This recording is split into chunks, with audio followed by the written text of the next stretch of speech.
আসসালামু আলাইকুম। বুধবার রাতে ধানমন্ডির ৩২ নম্বরে যারা বঙ্গবন্ধুর বাড়িতে আবারও হামলা চালালেন, ভাঙচুর করলেন, তারা নিশ্চয়ই স্বর্গসুখ অনুভব করছেন। করারই কথা। তার কারণ এদেশ থেকে ফ্যাসিবাদের তীর্থভূমি মুক্ত করার ঘোষণা দেওয়া হয়েছে। তো ফ্যাসিবাদের তীর্থভূমিতে যখন আঘাত হানা হলো, তখন নিশ্চয়ই বিপ্লবী স্বর্গসুখ অনুভব করছেন যারা এই কাজটি করছেন। একটি কথা মনে করিয়ে দিই, আমাদের প্রধান উপদেষ্টা ডক্টর মোহাম্মদ ইউনূস সাহেব গত সোমবার আইন শৃঙ্খলা রক্ষাকারী বাহিনীর প্রধানদের উদ্দেশ্যে যে বক্তব্য দিয়েছেন সেটি নিশ্চয়ই আপনাদের মনে আছে। তিনি বলেছেন যে যুদ্ধকালীন পরিস্থিতির মতো আমাদেরকে সতর্ক থাকতে হবে। এই বছরটি দেশের জন্য অত্যন্ত গুরুত্বপূর্ণ। কাউকে বিশৃঙ্খলা ও অরাজকতা সৃষ্টির সুযোগ দেওয়া যাবে না। আমাদের প্রধান উপদেষ্টার কাছে সবিনয় প্রশ্ন, ৩২ নম্বর আবারও ভাঙচুর চালানো, ঘোষণা দিয়ে বুলডোজার দিয়ে ৩২ নম্বর গুড়িয়ে দেওয়ার যে প্রস্তুতি, এটা নিশ্চয়ই অরাজকতার মধ্যে পড়ে না, এটা নিশ্চয়ই বিশৃঙ্খলার মধ্যে পড়ে না, তাই না? আমি জানি না প্রধান উপদেষ্টা কি বলবেন, কিন্তু এইগুলো কি আগে থেকেই জানা ছিল বা কোনো প্রি প্ল্যানিংয়ের অংশ? এবং যুদ্ধাবস্থার কথা তিনি কেন বলেছিলেন? আওয়ামী লীগ তো আর এই মুহূর্তে অরাজকতা করতে আসেনি। তারা যদি হরতাল কর্মসূচি কেন্দ্র করে অরাজকতা সৃষ্টি করত, আমরা বুঝতাম যে আওয়ামী লীগ এটি চাইছে, প্রধান উপদেষ্টার কাছে ইনফরমেশন রয়েছে, তিনি এই জন্য এই কথাগুলো বলেছেন। তা তো আমরা দেখিনি। এবং আওয়ামী লীগ হরতাল কর্মসূচিকে কেন্দ্র করে কোনো ধরনের লিফলেট বিতরণ করতে গেলেও তাদের সবাইকে গ্রেপ্তার করা হবে, এই ঘোষণাও তো পুলিশের পক্ষ থেকে দেওয়া হয়ে আছে। কিন্তু পুলিশ জানে না যে বুধবার রাতে বঙ্গবন্ধুর বাড়িতে হামলা চালানো হবে।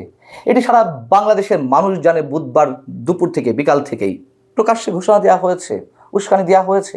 বৈষম্যবিরোধী ছাত্র আন্দোলনের আহ্বায়ক হাসনাত আবদুল্লাহ তার ফেসবুক পেজে ওপেন বলেছে যে আজ রাতে বাংলাদেশের ফ্যাসিবাদের তীর্থভূমি মুক্ত করা হবে। বিষয়টি হচ্ছে যে পুলিশের ডিএমপির অতিরিক্ত commissioner S N Nazrul Islam তিনি গণমাধ্যমকে বলেছেন এই ধরনের কর্মসূচি সম্পর্কে আমরা অবগত ছিলাম না। যখন ভাঙা হচ্ছিল রাত 8:30টার পর থেকে, আমি যখন এই ভিডিওটি রেকর্ড করছি রাত প্রায় 11টা বাজে, তখন আমি জানি বা শুনেছি যে সেখানে এখনও পর্যন্ত ভাঙচুর চলছে, কিন্তু পুলিশের কোনো উপস্থিতি নেই। জানার পরও, যখন গণমাধ্যমকে পুলিশ বলেছে যে আমাদের জানা নেই, জানার পরও কি করেছে?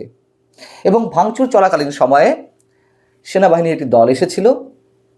তর্কাতর্কি একটা পর্যায়ে, অপ্রীতিকর একটা পরিস্থিতি সৃষ্টি হওয়ার পর্যায়ে সেনাবাহিনী সেই স্থান ত্যাগ করে। অরাজক পরিস্থিতি কারা করছে এটি মানুষ জানে।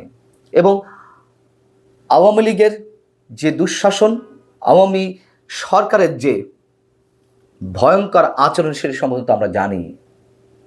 এবং বলা হচ্ছে যে আওয়ামী লীগ ফ্যাসিবাদ। আওয়ামী লীগ যদি ফ্যাসিবাদ হয়ে থাকে, এখন কি চলছে? সবচেয়ে বড় ফ্যাসিবাদিতার পরিচয় কারা দিচ্ছে? এর সঙ্গে আমি তারেক রহমানের আরেকটি বক্তব্য যুক্ত করতে চাই।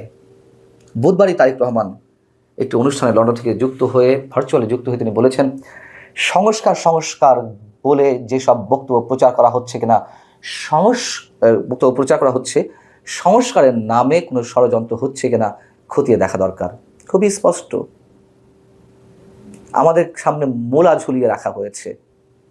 ষড়যন্ত্র তো চলছেই, এবং অনেক আগে থেকেই এই সংস্কার শব্দটা এখন একটা অপশব্দ পরিণত হয়ে গেছে। এত বেশি বিশেষ উদ্দেশ্যে এগুলো প্রচার হচ্ছে। মানুষের কাছে এখন পরিষ্কার যে নির্বাচন আদৌ হবে কিনা সে প্রশ্নটি প্রত্যেকের মুখে। এবং নির্বাচনের জন্য বর্তমান সরকার নিরপেক্ষতা অবলম্বন করছে না, সেই কথাও তো উচ্চারিত হয়েছে। বুধবারের এই ঘটনা সেটি গভীর ষড়যন্ত্র অংশই মনে করিয়ে দেওয়া হচ্ছে। এবং বঙ্গবন্ধুর বাড়িতে আঘাত করে কি করার চেষ্টা করা হচ্ছে এখন? শেখ হাসিনা বঙ্গবন্ধু তো এক জিনিস নয়। ফ্যাসিবাদিতার সঙ্গে বঙ্গবন্ধুর যে যোগসূত্র খোঁজা হচ্ছে,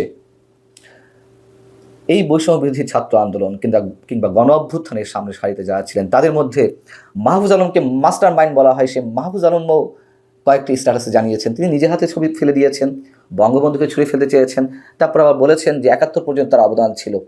৭১ পর্যন্ত তার যদি অবদান থেকে থাকে সেটা কী ধরনের অবদান আমরা জানি না। ৩২ নম্বর কি শুধুমাত্রই শেখ হাসিনার একজন পিতার বাড়ি? এই ভবন থেকেই তো স্বাধীনতার বীজ রোপিত হয়েছে চূড়ান্তভাবে। সেই বাড়িটি আপনারা বুলডোজার দিয়ে গুড়িয়ে দিতে চান? কি করতে চান? ৭১কে মুছে ফেলতে চান? মুছে ফেলা সম্ভব? বঙ্গবন্ধুর স্থাপনায় বঙ্গবন্ধুর ভাস্কর্য গুড়িয়ে দিয়ে বঙ্গবন্ধুকে মুছে ফেলা সম্ভব? ৫ আগস্টের পর থেকে মুক্তিযুদ্ধের কত অসংখ্য স্মারক, অসংখ্য ভাস্কর্য গুড়িয়ে দেওয়া হয়েছে, সেগুলো আর রিবিল্ড তো করা হয়নি, পুনঃস্থাপন করা হয়নি। তার মানে কি মুক্তিযুদ্ধের ইতিহাস মুছে যাবে? এটা তো স্পষ্ট কারা খেলছে। সবশেষে একটি কথা মনে করিয়ে দিই, মাঠ তো ফাঁকা, ইচ্ছে করলেই যখন তখন গোল দেওয়া যাচ্ছে, কিন্তু সেই গোল যেন আত্মঘাতী না হয়। যে খেলা শুরু হয়েছে সেই খেলার পরিণামও নিশ্চয়ই ভালো নয়। ক্ষমতা আছে, ক্ষমতা দেখান, ক্ষমতার ঔদ্ধত্য আপনারা প্রকাশ করতেই থাকবেন, কিন্তু পরিণতি কি হবে সেটুকু কি আমরা জানি? শেখ হাসিনার উদ্দেশ্যেও আমরা অসংখ্যবার এরকম সতর্কবাণী উচ্চারণ করেছি, পরিণতি আমরা দেখেছি। এখন যা কিছু ঘটছে তার পরিণতি কি হবে, এই প্রশ্নটি কি একবারের জন্য নিজেদের মনে উকি দেয় না? আল্লাহ হাফিজ।